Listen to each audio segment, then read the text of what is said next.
kalau nggak cinta tanah air, saya tidak akan pulang. Karena secara hukum, saya ini merupakan warga Belanda. Beliau tidak dihargai dan tidak dihormati di tanah airnya sendiri. Kata beliau, apakah memulung itu hina? Toh di samping itu saya benar-benar membantu orang lain, memberikan atau mencarikan pekerjaan gitu. Siapapun kita, tetaplah jadi orang yang bermanfaat dan jangan pernah sombong walaupun kita memiliki gelar ataupun harta kekayaan yang melimpah. Hai teman-teman, welcome back Paham Perempuan. Paham Perempuan kali ini melakukan ngaji bris bersama kembali. Jadi mari ngaji bris bersama.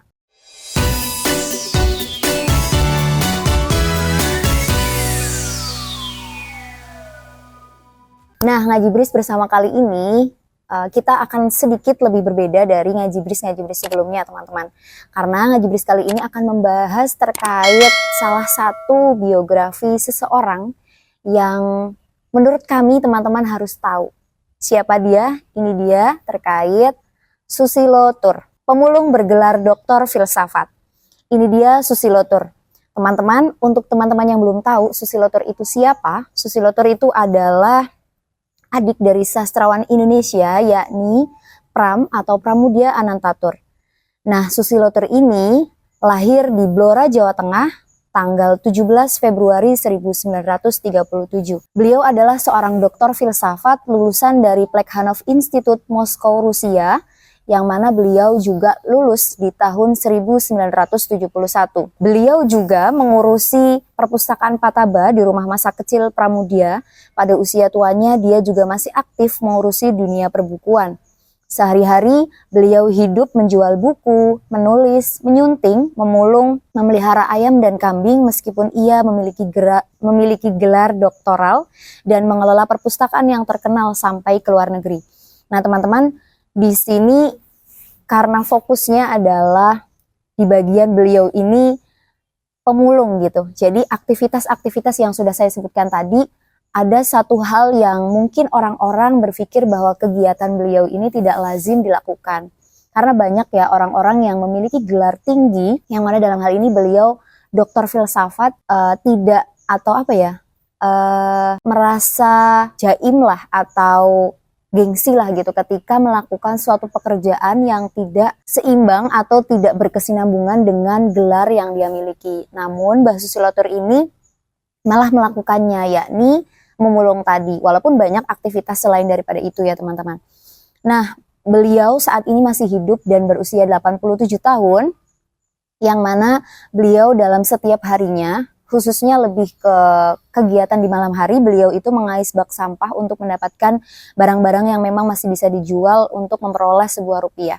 Beliau pernah mengatakan seperti ini ketika kami melihat potongan video dari wawancara di televisi, bahwa setelah tamat, katanya, kewajiban saya adalah bekerja kepada pemerintah selama 10 tahun. Jadi begitu saya selesai, rencananya saya langsung mendaftar, tetapi kedutaan Indonesia di Moskow memerintahkan Mbah Susilo Tur ini untuk wajib lapor, yakni tidak boleh langsung pulang ke Indonesia. Akhirnya beliau melakukan wajib lapor selama 2 tahun. Dan teman-teman di sini juga perlu diketahui bahwa Mbah Susilo Tur itu ketika berangkat sekaligus melakukan sekolah di Rusia tadi, diberangkatkan dan dibiayai oleh Departemen Perguruan Tinggi dan Ilmu Pengetahuan zaman Soekarno di tahun 1962.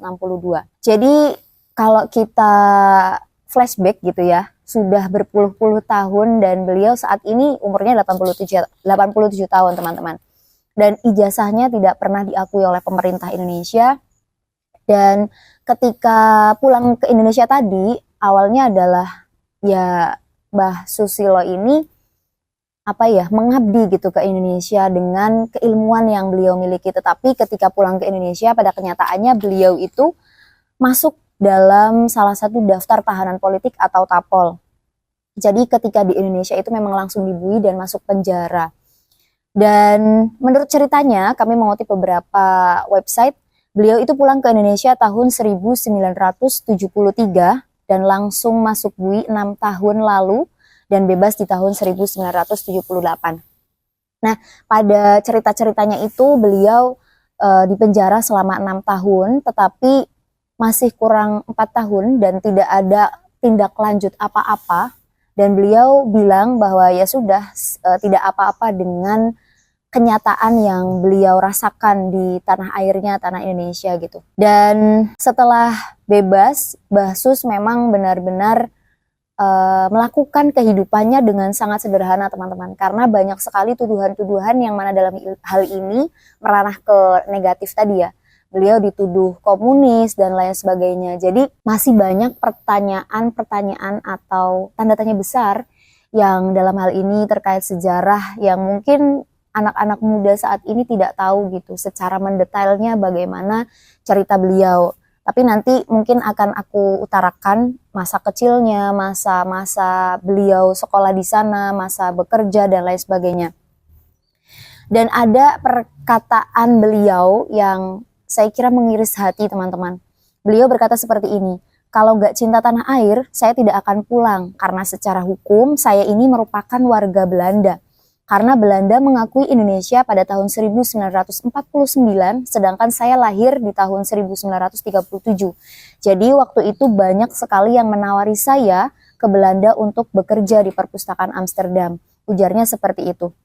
Jadi dengan kenyataan-kenyataan dan sesuatu hal yang dirasakan beliau di masa-masa beratnya tadi, teman-teman, ketika sudah melangsungkan pendidikannya di luar negeri sampai doktor filsafat tadi, malah ketika pulang ke tanahnya atau negaranya sendiri tetapi tidak dihargai, tidak dihormati katakan, karena langsung masuk ke penjara tadi, teman-teman, dan itu bertahun-tahun loh dengan tuduhan-tuduhan komunis tadi. Seperti itu. Jadi banyak hal yang bisa kita dapatkan dari cerita beliau.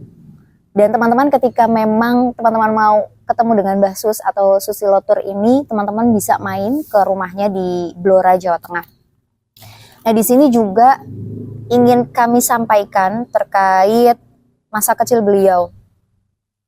Rumah masa kecilnya ada di Jetis, Kecamatan Blora, Kabupaten Blora, Provinsi Jawa Tengah. Ayahnya bernama Mas Tur yang kemudian mengubah namanya menjadi Tur saja karena menurutnya Mas berbau feodal, seorang guru dan aktivis Budi Utomo, dan ibunya bernama Siti Saidah. Ia lahir sebagai anak ketujuh dari 9 bersaudara. Di usia yang 4 tahun, ibunya meninggal dunia.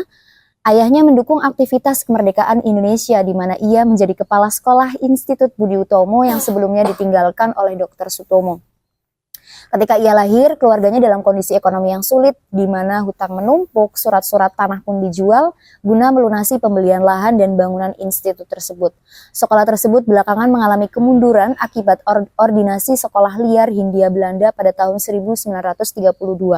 Di mana lulusan sekolah partikelir tidak bisa bekerja di gubernemen. Karena itu banyak yang memutuskan untuk keluar dan sekolah pun mengalami kebangkrutan. Ayahnya terjangkit hobi baru, yaitu berjudi ceki. Berlainan dengan masa kelahiran kakak beliau atau kita sebut Pramudia Anantatur atau Mbah Pram pada tahun 1925, ketika keluarga mereka masih berkecukupan, mereka memiliki simpanan uang dan memiliki 20 surat tanah yang tersebar di Blora. Jadi kalau yang kita tahu, teman-teman, memang kehidupan beliau dengan orang tuanya gitu merupakan salah seorang yang memang masuk dalam sejarah Indonesia ya. Kita katakan seperti itu. Lalu di masa dewasa beliau berkuliah di Universitas Indonesia jurusan ekonomi dan pindah ke Akademi Keuangan Bogor. Ia kuliah di UI tanpa tes karena ditopang oleh nilai pelajarannya yang tinggi. Ia berhenti kuliah dari kedua perkuliahan tersebut karena biaya yang tinggi. Mbah Susilotur menyelesaikan diplomanya di Akademi Keuangan Bogor yang berada di bawah Badan Pengawas Keuangan atau BPK. Selama ia menjadi mahasiswa, ia bekerja pada sebuah penerbitan dengan gaji yang tak begitu besar dan pekerjaannya pun tidaklah tetap. Adapun penyokongannya yang terutama adalah uang dari keluarga yang ia putar pada pedagang kecil yang butuh modal. Dari pinjaman tersebut, ia dapat menyokong biaya sekolah dan kehidupan sehari-hari. Jadi yang kita tahu ya bahwa orang besar itu memiliki proses yang sangat terjal dan tentunya tidak mudah. Dan banyak sekali di sini website-website yang menceritakan detail kehidupannya terkait Mbah Susilotur maupun Mbah Pramudia Anantatur. Tapi kebanyakan orang-orang lebih familiar atau lebih tahu terkait Mbah Pram itu sendiri atau Pramudia Anantatur tadi, karena mungkin karya-karya beliau banyak sekali kita nikmati dan kita temukan di mana-mana gitu. Dan ketika tadi ya pulang ke Indonesia pada tahun 1973 pada masa pemerintahan Soeharto kala itu, Basus ditangkap karena dianggap punya hubungan dengan Partai Komunis Indonesia. Makanya kenapa sudah jauh-jauh dan lama melakukan pendidikan di Rusia tadi, tetapi ketika pulang ke tanah air, beliau langsung dibui di penjara.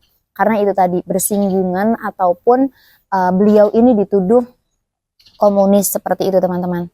Dan kehidupan masa tua saat ini, yang seperti saya sampaikan tadi, usia beliau saat ini 87 tahun, beliau melakukan kegiatan-kegiatan yang sangat sederhana, salah satunya memulung tadi teman-teman, dan yang bisa kita ambil, yang bisa kita aplikasikan ke dunia nyata gitu, bahwa sosok Mbah Sus ini adalah salah satu contoh 1/1000 orang yang memiliki gelar doktor gitu, dan ya kita katakan cerdas, tetapi beliau tidak dihargai dan tidak dihormati di tanah airnya sendiri, bahkan oleh orang-orang yang ya menurut kita saat ini orang-orang itu hebat gitu.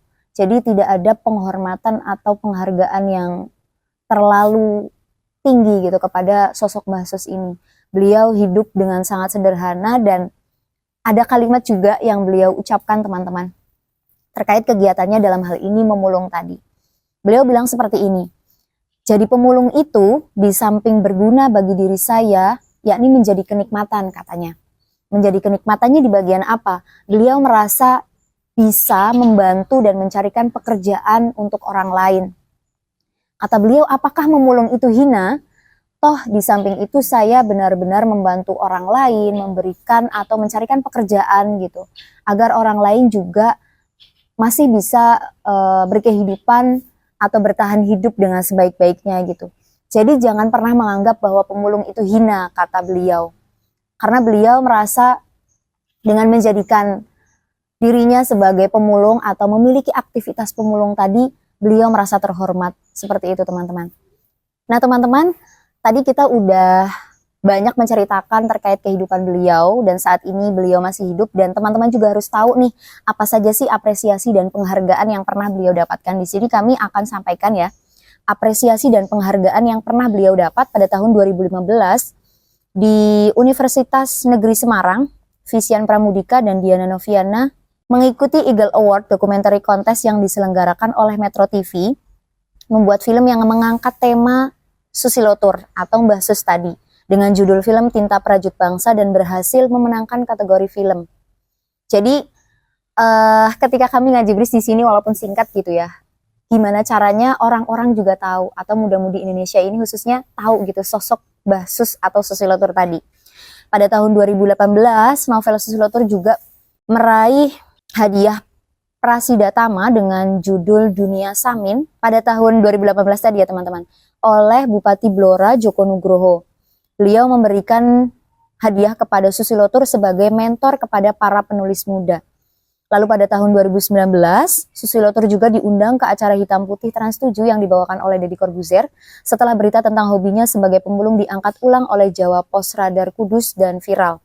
Jadi ngaji bris tema bahwa pemulung bergelar doktor filsafat tadi bukan satu-satunya. Teman-teman juga bisa ngambil atau nonton referensi dari media lain, karena sudah banyak yang menceritakan beliau seperti itu. Dan di tahun 2023, beliau juga mendapatkan penghargaan sebagai tokoh sastra dan penulis aktif hingga lansia dari Jawa Pos Radar Kudus dalam acara yang diselenggarakan di Rembang, Jawa Tengah. Lalu di akhir pada tahun 2024, buku anak-anak Susilotur berjudul Komponis Kecil yang mengangkat kisah tentang Idris Sardi masuk dalam rekomendasi buku sastra dan masuk dalam kurikulum SD ataupun MI. Dan di sini juga teman-teman karyanya banyak sekali, walaupun saya yakin teman-teman pasti lebih familiar dan lebih tahu terkait kakaknya, yakni Pramudia Anantatur, tapi beliau juga tidak kurang banyak sekali karyanya. Salah satunya ada buku berjudul Suka Duka Si Pandir tahun 1963. Lalu ada juga buku yang berjudul Komponis Kecil dan Cerita-Cerita Lain, 1000 Wajah Pram dalam Kata dan Sketsa, Bersama Mas Pram, Di Antara Pena, Perempuan dan Keberanian, Pram dan Seks, Legenda Gunung Kemukus, Putri Sedang Wungu, Legenda Kedung Ombo, Komponis Kecil edisi baru, Pram Dalam Tungku, Dunia Samin, Anak Bungsu, dan masih banyak lagi. Dan karya-karya beliau itu tidak hanya novel atau biografi atau memoir-memoir aja gitu ya teman-teman, tapi banyak juga karya-karya beliau yang bergenre cerpen dan puisi. Dan untuk teman-teman pastikan menonton video ini nggak skip-skip, nontonnya full. Dan ketika teman-teman mungkin punya referensi atau cerita Susilo Tour yang belum kami sampaikan di sini, boleh banget di-share di kolom komentar kami. Dan jangan lupa loncengnya untuk diklik agar teman-teman selalu mendapatkan notifikasi video-video terbaru dari kami. Semoga Ngajibris kali ini bisa bermanfaat dan bisa membuka pikiran kita bahwa siapapun kita, tetaplah jadi orang yang bermanfaat. Dan jangan pernah sombong walaupun kita memiliki gelar ataupun harta kekayaan yang melimpah. Karena sesungguhnya kita di depan Tuhan tetap sama saja seperti itu. Wassalamualaikum warahmatullahi wabarakatuh. Terima kasih.